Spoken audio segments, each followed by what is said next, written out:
Welcome to Top 10 Archive. Jobs are necessary not only to keep the wheels of society turning, but to improve our quality of life, finance our dreams, or simply to make ends meet.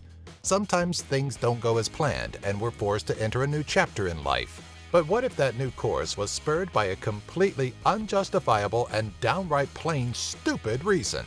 We'll run down the stupid reasons people were fired for, starting with a man saving lives by wrestling a shark to a cafeteria worker with a heart of gold.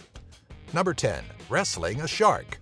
A former employee of Panton Dallas Boys and Girls Club, Paul Marshalsea, was dismissed as a project coordinator after wrestling a shark in Bulcock Beach, Australia. He was on extended sick leave from his job with his wife Wendy when the incident occurred. Paul grabbed the dusky whaler shark, considered a potential danger to humans, after it started swimming towards children in shallow water, dragging the 6-foot or 2-meter marine animal to deeper water, where he was almost bitten. Caught on camera, the incident went viral and caught the attention of his employers. Having worked for the charity for 10 years and often 7 days a week, he was surprised when he returned home to a letter of dismissal due to a breakdown of trustee confidence and trust in his ability to perform his duties because his stress-related sick leave seemed more like a vacation. Number 9. Harlem Shake.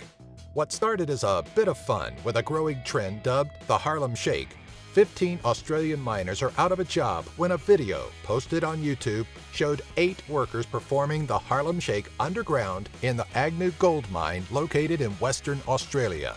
Barman Co. Limited, owners of the mine, stated in a dismissal letter that they considered the stunt a safety violation which breached its core values of safety, integrity, and excellence.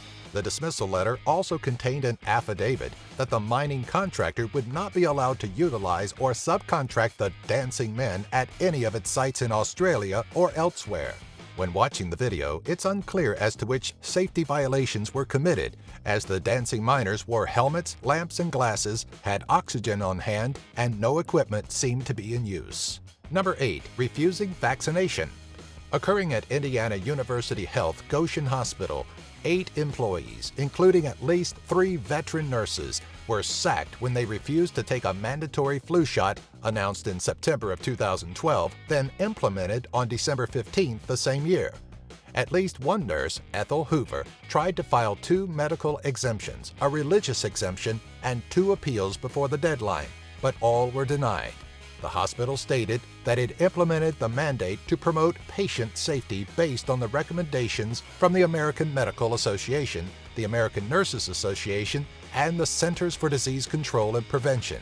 But of the hospital's 26,000 employees statewide, only 95% complied. This meant that 1,300 employees refused to comply, but somehow only 8 were fired. Needless to say, this has sparked controversy over which should come first, employee rights or patient safety. Number 7. Son diagnosed with cancer. Former Barclays employee Rachel Walsh was let go from her job after her infant son was diagnosed with retinoblastoma, a kind of cancer that causes tumors to grow in the retina of the eye. Initially, she had taken time off for maternity leave and requested more time off as needed, which the bank seemed more than accommodating. When she contacted her bosses in September of 2012 to return on a flex-time basis, she was denied any position with the bank. The British bank had concerns about her returning due to her possible inability to uphold the heavy workload and stringent deadlines associated with it. Later, they would assert that Miss Walsh declined to return to her full-time position that the firm had made available for her. This turned out to be false by evidence of phone-recorded messages. Number 6. Shaving head for charity. Stacey Fernald, formerly a waitress at an Owen Sound, Ontario restaurant, lost her job after she shaved her head to raise money for the charity Cops for Cancer. Telling her bosses what she had planned to do, which they adamantly deny, she was sent home and told that she wasn't welcome back. Quoting her bosses, she stated they said, "We'll call it a layoff. Spend the summer with your kids." This caused an outcry with the community, with some customers now refusing to eat at the establishment. Although Ms. Fernell has grounds to sue her former employers, she hasn't decided if that would be a course she plans to pursue. On the other side of the coin, her employers claim that her dismissal wasn't intended to be permanent and due to policy was only until her hair grew back to an appropriate length. Number 5. Saving a life. On Hallandale Beach in Florida, lifeguard Thomas Lopez was informed of a man that was drowning and immediately went to help save him. As a result, he was fired for it. The reason? Because his employer, Jeff Ellis and Associates, said he left the section of South Florida Beach where their company is paid to patrol. They state that Lopez broke a company rule that could have put other beachgoers in the proper perimeter at risk. Another lifeguard, Zillard Zanko, confirmed that he guarded Lopez's zone while he was aiding the swimmer. 3 other lifeguards have quit in protest, and another 2 were dismissed after stating they would have acted as Lopez did. Thomas Lopez was offered his job back, but he has since declined. Number 4. Caps lock abuse. A pro-healthcare worker, Vicky Walker of Auckland, New Zealand, was dismissed from her healthcare administrative position when her use of capital letters and the use of bold and highlighted reds was deemed inharmonious to the workforce. The company alleged that this wasn't her first incident in using such tools, but when pressed by New Zealand's Employee Relations Authority, they could only produce one email.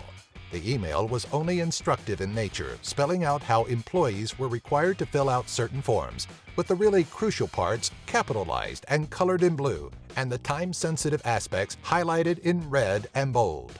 The Employment Relations Authority deemed this pretty extreme, and subsequently Vicky Walker was awarded $2,600 or €2,407 for lost wages, with an additional $11,500 or €10,646 compensation for non-economic loss for wrongful termination.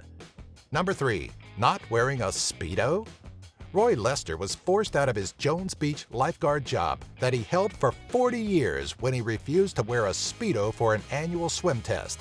61 at the time. In previous years, he was allowed to use a more modest pair of biking shorts to take the test, and soon thereafter filed an age discrimination suit against the State Office of Parks, Recreation, and Historic Preservation, believing the new Speedo edict was an attempt to rid Jones Beach of its aging lifeguards, where more than 80% are older than 40.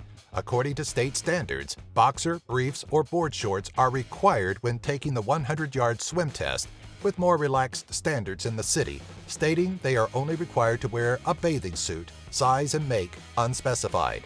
State officials declined to comment on the lawsuit. Number 2. Wearing a Green Bay Packers tie.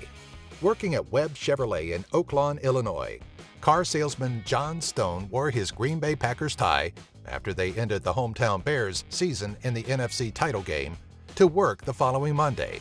Not amused, his boss, Jerry Roberts, repeatedly asked him to remove the tie due to salting the wounds of Bears fans and that it makes it harder to sell cars in what's already a competitive sales environment. Mr. Stone did not comply. He was terminated from his position, with the boss quoting to a newspaper, "If he loves the tie more than his job, he's welcome to keep wearing it elsewhere." Although Mr. Stone was a Green Bay Packers fan himself, there was another reason he was donning the tie that day. It was to honor his grandmother, Verletta Stone, who had passed away recently and who was a longtime Packers fan.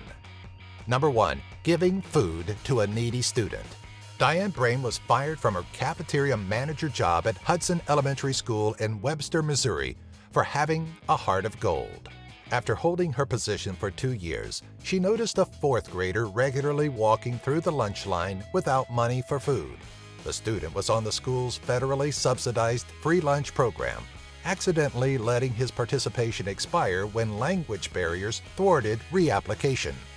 She allowed the student to charge his lunches, letting the bill accrue to $45, well past the school's $10 debt limit, and often gave the boy free hot meals to shield him from peer harassment. When her supervisor caught wind of her activities, she was terminated. Receiving a tremendous amount of backlash from the community, the decision to let her go was recanted, and she quickly got her job back. Come on, everybody, let's do the Harlem Shake.